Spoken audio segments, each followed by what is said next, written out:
آقا علیہ السلام نے اس وقت دعا کی تھی جب میرے آقا منبر پر تشریف لے جا رہے تھے۔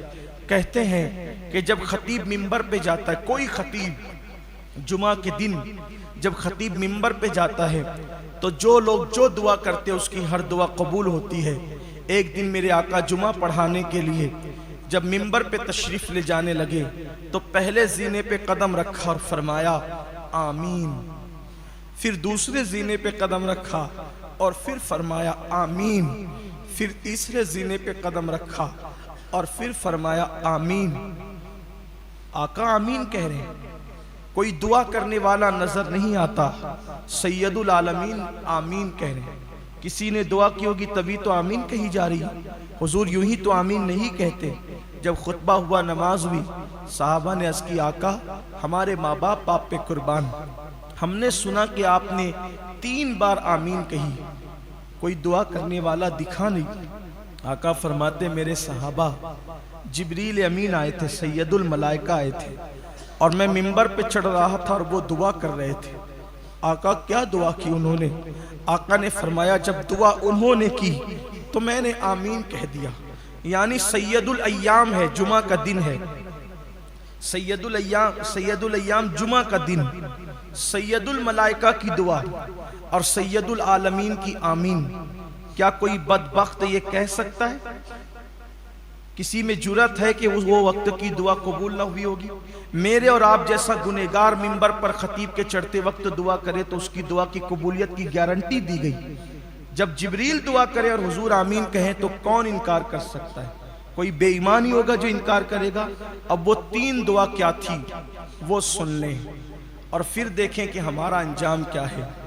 آقا فرماتے ہیں جبریل امین نے عرض کیا اے اللہ جب تیرے نبی کا نام لیا جائے کسی محفل میں، ترتیب حدیث میں جو الفاظ آئے میں عنوان کے حوالے سے تھوڑی سی اس کو تبدیل کر رہا ہوں تاکہ تفسیرہ کر سکوں بطور مفہوم۔ اے اللہ جب کسی محفل میں تیرے نبی کا نام لیا جائے اور محفل میں موجود لوگ تیرے حبیب پہ درود نہ پڑھے تو ان کو تو اپنی رحمت سے ہمیشہ کے لیے دور کر دے، تو انہیں اپنی رحمت سے محروم کر دے، دور کر دے۔ کون دعا کر رہا ہے؟ جبریل علیہ السلام۔ اور حضور نے کہا آمین، یعنی جب محفل میں حضور علیہ السلام کا نام لیا جائے، کسی محفل میں کوئی بات کرتے کرتے حضور کا ذکر کرے، حضور کہے تو محفل کے لوگ کہے صلی اللہ علیہ وآلہ وسلم، کوئی کہے رسول اللہ نے فرمایا تو محفل کے لوگ کہے صلی اللہ علیہ وآلہ وسلم، کوئی کہے آقا کریم نے فرمایا تو محفل کے لوگ کہے صلی اللہ علیہ وآلہ وسلم۔ جب جب میرے آقا کا نام پاک آئے، نام نامی اسم گرامی، دوست سے سنو، دشمن سے سنو، اپنوں سے سنو، بیگانوں سے سنو، اپنی عادت بناؤ کہ جیسے ہی نام پاک آئے، نام نامی اسم گرامی آئے، مصطفیٰ جان رحمت صلی اللہ علیہ وآلہ وسلم کا ہماری زبان پر فوراً درود جاری ہو۔ گھر کے چھوٹے چھوٹے بچوں کی تربیت کرو کہ جب بھی حضور پاک کا نام سنو تو صلی اللہ علیہ وآلہ وسلم ضرور کہا کرو۔ اگر نہیں کہا، آقا کا ذکر سن کر کے درود نہیں پڑھا، جبریل دعا کرتے اللہ اسے اپنی رحمت سے ہمیشہ کے لیے دور کر دے۔ پھر میرے آقا نے دوسرے زینے پہ قدم رکھا تو جبریل نے عرض کی مولا جو اپنے ماں باپ میں سے دونوں کو یا کسی ایک کو بڑھاپے کی حالت میں پائے، جو اپنے ماں باپ میں سے دونوں کو یا کسی ایک کو بڑھاپے کی حالت میں پائے اور بڑھاپے کی حالت میں پا کر بھی وہ دونوں کی یا کسی ایک کی خدمت کر کے، اگر دونوں کو پائے تو دونوں کی اور اگر ایک کو پائے تو ایک کی، یعنی اپنے ماں باپ کو بڑھاپے میں پا کر ان کی خدمت کر کے اپنے آپ کو جنتی نہ بنا لے، اس کو بھی تو اپنی رحمت سے دور کر دے۔ یعنی ماں باپ کیوں ہے؟ خدمت کر کے اپنے آپ کو جنتی بنانے کے لیے۔ جن کو ماں باپ ملے بڑھاپے میں، بڑھاپے کا ذکر خاص کیا جا رہا ہے، جن کو ماں باپ بڑھاپے میں ملے اور خدمت کر کے وہ اپنے آپ کو جنتی نہ بنا لے، اس کو بھی تو اپنی رحمت سے دور کر دے۔ حضور علیہ السلام نے آمین کہا۔ ماں باپ بڑھاپے میں ملے، دکھ نہ کرو، صدمہ نہ کرو، افسوس نہ کرو، کیا اس بڈھی بڈھا کو پالتے رہیں گے؟ اللہ نے تمہیں جنت میں جانے کا ذریعہ دے دیا۔ جن کو بوڑھے ماں باپ ملے ہیں ان کو اللہ تعالیٰ نے دنیا کی سب سے بڑی نعمت دے دی ہے۔ اب جنتی بننا ہے، ان کے قدموں میں جنت ہے، ان کی خدمت میں جنت ہے، ان کی تعظیم کرنے میں جنت ہے۔ یہ نہیں کہ آپ تو سیٹھ صاحب کہلا کر بڑی بڑی پوتیوں میں چندے دے رہے ہیں، بڑی بڑی مسجدوں میں مینار اور گنبد تعمیر کر رہے ہیں، اور ماں باپ جو ہے وہ دوا کو ترس رہے ہیں، ماں باپ خدمت کو ترس رہے ہیں، ماں باپ پیر دبوانے کو ترس رہے ہیں، ماں باپ تو بات کرنے کو ترس رہے ہیں۔ ایسی بھی ناہنجار اولاد اس دنیا میں موجود ہیں جن کے ماں باپ ترس جاتے ہیں کہ میری اولاد آئے تو بیٹھ کر مجھ سے بات چیت کرے، گفتگو کرے۔ ماں باپ ڈھونڈتے ہیں اولاد کو، ماں باپ تلاش کرتے ہیں اولاد کو، ماں باپ انتظار کرتے ہیں اولاد کا۔ نہیں، میرے آقا نے فرمایا جس نے دونوں میں سے کسی ایک کو پایا یا دونوں کو پایا، خدمت کر کے اپنے آپ کو جنتی نہ کروا لیں۔ اس کا مطلب ماں باپ کی خدمت سے جنت ملتی، تبھی تو آقا نے فرمایا کہ خدمت کر کے کرو خدمت، ان کی مرنے کی دعائیں نہ کرو، ان کی مرنے کی تمنائیں نہ کرو۔ جس کو ماں باپ جتنی خستہ حالت میں ملے وہ اتنا قسمت والا ہے۔ جس کو ماں باپ جتنی خستہ حالت میں، یعنی جتنی خستہ حالت ہوگی اتنی خدمت کا موقع ملے گا۔ اللہ نہ کرے جتنی بیماری کی حالت میں ملیں گے اتنی خدمت کا موقع ملے گا۔ ایک صحابی آئے اور کہنے لگے یا رسول اللہ صلی اللہ علیہ وآلہ وسلم، میری ماں اتنی مجبور ہو چکی ہے کہ اب وہ بستر میں پاخانہ کر دیتی ہے، بستر میں پاخانہ کرتی ہے، لیکن میں اس کا پاخانہ اپنی ہاتھ سے دھلاتا ہوں، اپنی ماں کا پاخانہ میں اپنے ہاتھ سے دھلاتا ہوں۔ آج یہ خدمت کوئی کر سکتا ہے؟ نہیں، کوئی نہیں کر سکتا۔ ماں باپ اگر بیمار پڑ جائیں، اولاد کہتی ہے، ہم لوگوں کے پاس آ کے کہتے لوگ مولانا دعا کرو اللہ جلدی اٹھا لے، تکلیف دیکھی نہیں جاتی۔ بے شرمو، کیا ہم بھی بیمار پڑتے تھے تو ماں باپ علماء کے پاس جا کے یہ کہتے تھے کہ اللہ اس کو اٹھا لے؟ ارے وہ تو یہ کہتے تھے مولانا کچھ بھی کرو میرے بیٹے کو اللہ شفا دے دے، اس کو اللہ زندگی بخش دے۔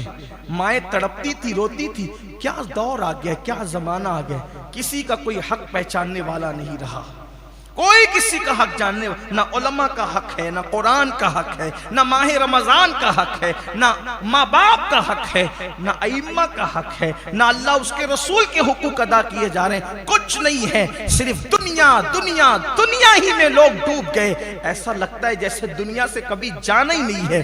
ارے اپنی دنیا کی گفا کو سنوارنے والوں، کیا فرعون سے زیادہ تمہارے پاس دولت ہے؟ کیا نمرود سے زیادہ تمہارے پاس دولت ہے؟ کیا شداد سے زیادہ تمہارے پاس دولت ہے؟ کیا بخت نصر سے زیادہ تمہارے پاس دولت ہے؟ ان سے زیادہ دولت تو نہیں ہے۔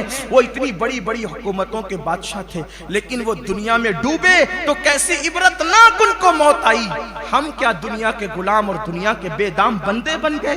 دنیا کے سوا کچھ سجائی نہیں دیتا، دنیا کے سوا کچھ سجائی نہیں دیتا۔ ہم نے دنیا کو معاذ اللہ معبود بنا لیا، دنیا کو خدا بنا لیا، خواہشات کو خدا بنا لیا، کچھ سجائی نہیں دے رہا ہے، صرف کھانا پینا سونا اور اپنی خواہشات کی تکمیل۔ کیا ہو گیا؟ آنکھیں کھولو، اٹھتے ہوئے جنازوں کو دیکھو، آنکھیں کھولو، اٹھتی ہوئی لاشوں کو دیکھو، بے گور و کفن تڑپتی ہوئی میتوں کو دیکھو، ان جنازوں کو دیکھو جن کو کندھا دینے والا کوئی نہیں ہے۔ ہاں، جن کو اپنی دولت پر اتنا غرور تھا، جو دولت کے نشے میں خدا کو بھول چکے تھے، آج ان کو ان کے بچے بھی کندھا دینے کے لیے نصیب نہیں ہے۔ لوگ لکڑی سے ڈھکیل کر جنازے میں پھینکے جا رہے ہیں۔ یہ ویڈیو کلپیں صرف دیکھ کر کے ہا ہو کرنے کے لیے، یا ایک دوسرے کو شیئر کرنے کے لیے۔ فَاعْتَبِرُوا يَا أُولِي الْأَبْصَارِ، اے آنکھ والو عبرت حاصل کرو۔ ہم نے تو ایک ہی میت پڑی تھی تاریخ میں 1400 سال پہلے، جس کو لکڑیوں سے ڈھکیل کر کے قبر میں ڈالا گیا تھا، اور وہ میت تھی ابو لہب کی۔ اس کے بعد پھر ہم نے کوئی تاریخ میں ایسی میت نہیں پڑی جس کو لکڑی سے ڈھکیلا گیا ہو۔ لیکن آج تو میں نے نمازیوں کے جنازوں کو بھی لکڑی سے ڈھکیلتے ہوئے دیکھا۔ میں نے تو بڑے بڑے دولت مندوں کو، جن کے بینک بیلنس اربوں میں تھے،